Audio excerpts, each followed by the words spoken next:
Eu conheço, por exemplo, um coronel, não é? Que é de Cuiabá, e ele, na época, servia o exército durante o período do governo militar. Ele serviu o exército no Rio de Janeiro. E ele foi incumbido de ir com um destacamento na casa do Dias Gomes e da Janete Claire, 2 escritores de novela da Globo, que eram comunistas de carteirinha, totalmente comunistas. Ele recebeu a missão de entrar na casa deles e averiguar se havia ali armas e livros revolucionários. Livros revolucionários que ensinassem a luta armada, como o Manual de Guerrilha do Marighella e Companhia Limitada, esse tipo de livro que ele procurava. Não acharam nada e foram embora para casa.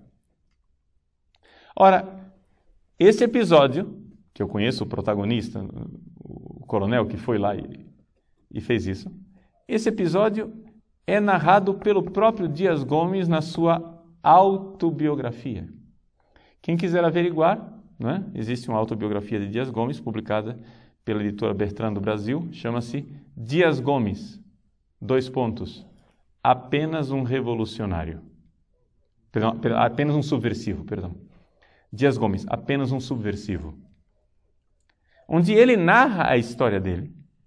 E ele mostra como, se aproveitando do liberalismo dos militares e do liberalismo do capitalista Roberto Marinho, ele conseguiu colocar nas novelas da Globo toda a agenda cultural marxista.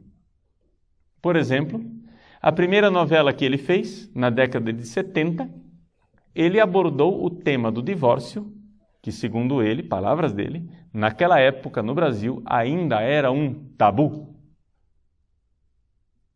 O que ele fez? Ele fez uma novela onde uma personagem é injustiçada com um marido que é um calhorda, sem vergonha.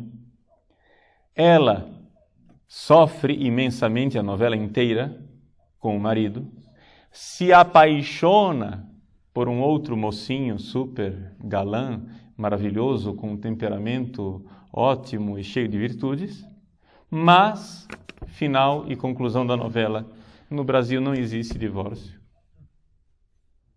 Só existe desquite. Poucos meses depois, o divórcio estava aprovado no Brasil. Ou seja, o que é que a minha geração ouvia a respeito da Globo?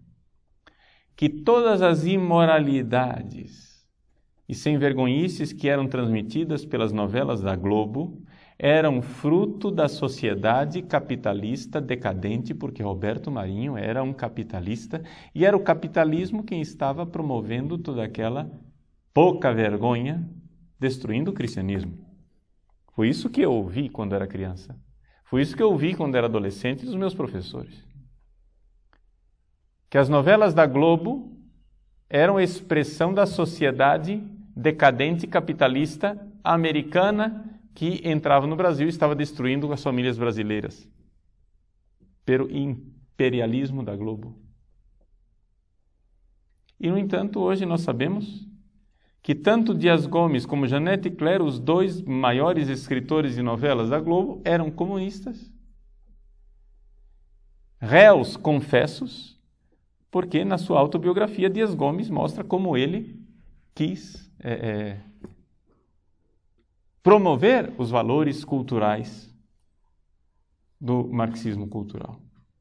Por exemplo, na década de 70, ainda na década de 70, ele pensou numa novela chamada Roque Santeiro.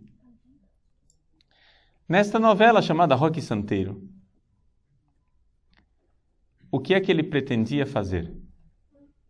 Uma caricatura da igreja, onde ele demonstrasse que a igreja era uma farsa, que queria somente saber de dinheiro e de oprimir os pobres, e que, na verdade, nós deveríamos nos livrar da igreja.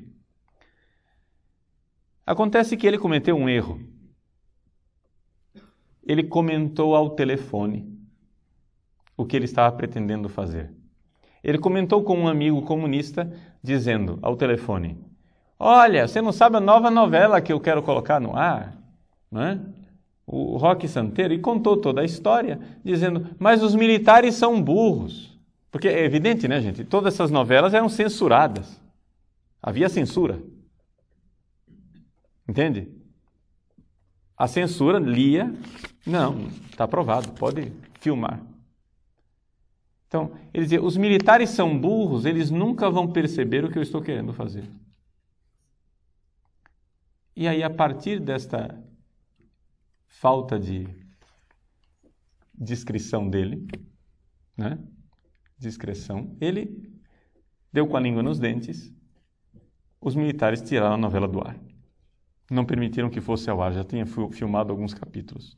E essa novela, então, só foi ao ar na década de 80, já no clima de abertura do regime, em que o regime militar estava se preparando para entregar de volta o governo na mão dos civis.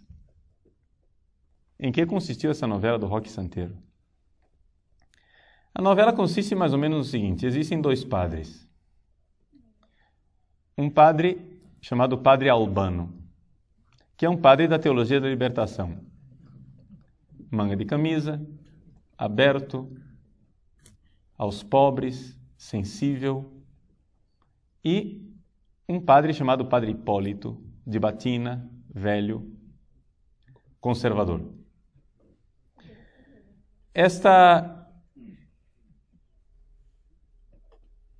contraposição dos dois padres, o Padre Hipólito é aquele que governa a paróquia, e a paróquia tem um negócio, ganha bastante dinheiro, ao redor do mito de um tal de Roque Santeiro, que teria sido um mártir, um sujeito que morreu e que fazia milagres. Então a paróquia ganhava dinheiro vendendo as lembrancinhas do Roque Santeiro e companhia limitada.